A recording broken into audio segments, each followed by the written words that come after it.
Hans Nawiatsky dan perubahan konstitusi. Saya akan menjelaskan norma hukum Hans Nawiatsky terlebih dahulu. Yang pertama, Staatsfundamental Norm atau norma fundamental negara merupakan norma hukum yang tertinggi dan merupakan kelompok pertama dalam hierarki norma hukum negara.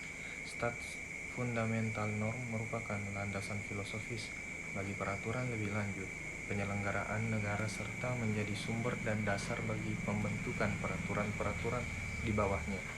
Contoh norma ini di Indonesia adalah Pancasila yang tertuang di dalam pembukaan UUD 1945.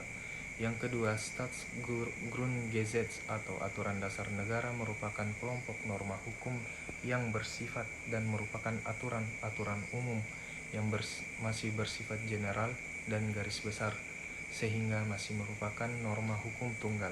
Staatsgrundgesetz berisi aturan mengenai pembagian kekuasaan negara dan aturan mengenai hubungan antar negara dan warga negara, serta menjadi sumber dan dasar bagi pembentukan formel Gesetz. Contoh norma ini di Indonesia adalah Batang Tubuh UUD 1945 TAP MPR. Yang ketiga, formal Gesetz sudah merupakan norma hukum yang lebih konkret dan terinci, serta sudah dapat langsung berlaku di dalam masyarakat. Formal Gesetz merupakan produk dari kewenangan legislatif yang dapat berbentuk atas norma hukum tunggal maupun berpasangan serta merupakan sumber dan dasar dari pembentukan Verordnung dan Autonom Satzung.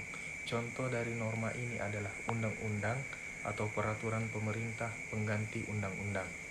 Yang keempat, Verordnung adalah peraturan pelaksana dan Autonom Satzung adalah peraturan otonom.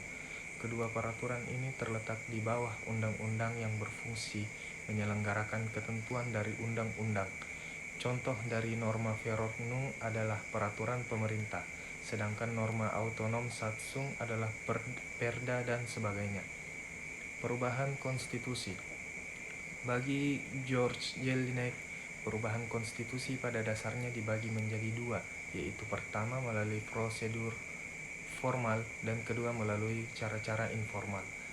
Perubahan formal adalah berubahnya mekanisme telah diatur dalam konstitusi suatu negara, sedangkan perubahan di luar ketentuan konstitusi disebut sebagai perubahan informal. Dalam bahasa Soehardjo Sastro Soehardjo, Verfassung cenderung dimaknai sebagai bentuk perubahan yang sesungguhnya, di mana terjadi perubahan terhadap pokok-pokok pikiran, asas-asas bentuk negara, sistem pertahanan, dan lainnya. Sedangkan Verfassung Swanlung menurut Soehardjo adalah perubahan makna ataupun penafsiran ketentuan dalam konstitusi yang tidak menyimpang dari ketentuan pokok serta asas-asas yang termaktub di dalamnya. Baik, adapun metode perubahan konstitusi menurut Charles Frederick Strong ialah perubahan konstitusi yang dilakukan oleh legislatif dengan pembatasan tertentu. Yang kedua, perubahan konstitusi yang dilakukan oleh rakyat melalui referendum. Adapun yang ketiga yakni perubahan konstitusi yang dilakukan oleh negara-negara serikat. Serta metode perubahan konstitusi yang keempat menurut Charles Frederick Strong ialah perubahan konstitusi yang dilakukan dalam suatu konvensi atau dilakukan oleh suatu lembaga negara yang khusus yang dibentuk hanya untuk keperluan perubahan. Sedangkan metode perubahan konstitusi menurut Sir Kenneth Clinton Weir ialah yang pertama yakni same primary force, yakni beberapa kekuatan yang bersifat primer. Yang kedua adalah formal amendment yang dimana perubahan yang diatur dalam konstitusi. Yang ketiga yakni constitutional usage and convention, kebiasaan yang terdapat dalam ketatanegaraan. Dan yang keempat yakni judicial interpretation atau penafsiran secara hukum. Nah, salah satu metode perubahan konstitusi menurut Sir Kenneth Clinton Weir pernah dipraktikkan pada perubahan konstitusi di Indonesia, di mana perubahan Undang-Undang Dasar 1945 melalui metode judicial interpretation atau penafsiran secara hukum yang oleh Mahkamah Konstitusi Indonesia saat memutuskan bahwa MK berwenang menguji peraturan pemerintah pengganti undang-undang atau Perpu terhadap Undang-Undang 1945. Nah, di mana putusannya menyatakan bahwa MK berwenang menguji Perpu adalah putusan MK nomor 139 garis miring PUU VII garis miring 2009. Oleh karenanya itu, Presiden Soekarno pernah berpidato yang menyatakan bahwa Undang-Undang 1945, undang-undang yang dibuat pada saat ini masih bersifat sementara, dan apabila keadaan negara sudah dalam keadaan yang lebih tentram, maka akan dikumpulkan kembali MPR yang dapat membuat undang-undang yang lebih lengkap dan lebih sempurna. Sebab menurut sejarah, Undang-Undang 1945 dibuat. Perubahan Undang-Undang Dasar 1945 pasca reformasi. Menurut Jumlah Siddiq, pasca reformasi Undang-Undang 1945 berkembang pesat dari 1393 kata, kemudian setelah diamandemen 4 kali menjadi 5915 kata.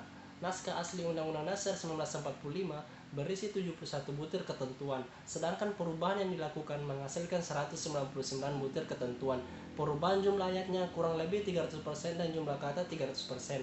Itu artinya sama saja bisa dikatakan menjadi konstitusi baru. Ada 174 ayat yang baru dan 25 ayat yang tidak berubah. Kesepakatan pokok MPR dalam perubahan Undang-Undang Dasar 1945, menurut Maria Farida, ada 5 poin kesepakatan MPR dalam perubahan Undang-Undang Dasar 1945. Yang pertama, tidak mengubah pembukaan Undang-Undang Dasar 1945. Yang kedua, tetap mempertahankan negara kesatuan Republik Indonesia. Yang ketiga, mempertegas sistem pemerintahan presidensial. Keempat, penjelasan Undang-Undang Dasar 1945 ditiadakan serta hal-hal normatif dalam penjelasan dimasukkan ke dalam pasal-pasal. Yang terakhir, kelima, perubahan dilakukan dengan cara adendum. MPR meniadakan penjelasan Undang-Undang Dasar 1945 bertujuan untuk menghindarkan kesulitan dalam menentukan status penjelasan dari sisi sumber hukum dan tata urusan peraturan perundang-undangan. Selain itu, dari sisi historis diperoleh fakta bahwa penjelasan Undang-Undang Dasar 1945 bukan produk BPUPKI atau PPKI. Kedua lembaga ini hanya menghasilkan pembukaan dan batang tubuh. Adapun penjelasan Undang-Undang Dasar 1945 baru dicantumkan pada saat Undang-Undang Dasar 1945 diundangkan dalam Berita Negara Republik Indonesia pada 15 Februari 1946. Mekanisme perubahan Undang-Undang Dasar Pasal 37 Undang-Undang Dasar Negara Republik Indonesia tahun 1945. Unsur perubahan pasal-pasal Undang-Undang Dasar dapat diindahkan dalam sidang Majelis Permusyawaratan Rakyat apabila diajukan oleh sekurang-kurangnya sepertiga dari jumlah anggota Majelis Permusyawaratan Rakyat. Setiap usul perubahan pasal-pasal Undang-Undang Dasar diajukan secara tertulis dan ditunjukkan dengan jelas bagian yang diusulkan untuk diubah beserta alasannya. Untuk mengubah pasal-pasal Undang-Undang Dasar, Majelis Permusyawaratan Rakyat dihadiri oleh sekurang-kurangnya 2/3 dari jumlah anggota Majelis Permusyawaratan Rakyat.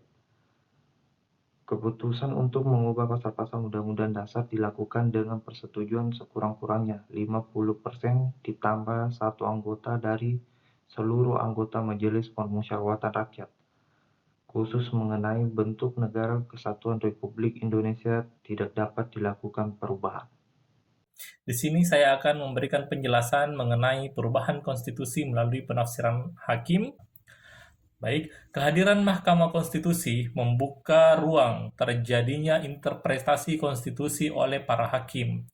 Penafsiran oleh lembaga yudikal tersebut diberikan melalui kewenangan pengujian produk hukum atau biasa disebut judicial review.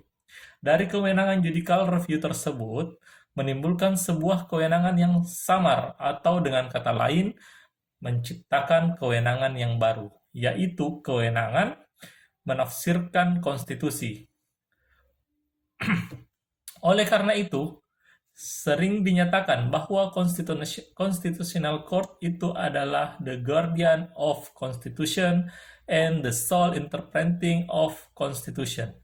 Disebut sebagai penjaga konstitusi berdasarkan kewenangannya dalam memutus apakah sebuah produk hukum atau undang-undang telah sesuai dengan konstitusi atau tidak. Sedangkan disebut sebagai satu-satunya lembaga yang dapat menafsirkan konstitusi dikarenakan kewenangan judicial review menciptakan kewenangan tersebut. Mungkin seperti itu yang bisa saya jelaskan. Lebih dan kurangnya mohon dimaafkan. Assalamualaikum warahmatullahi wabarakatuh.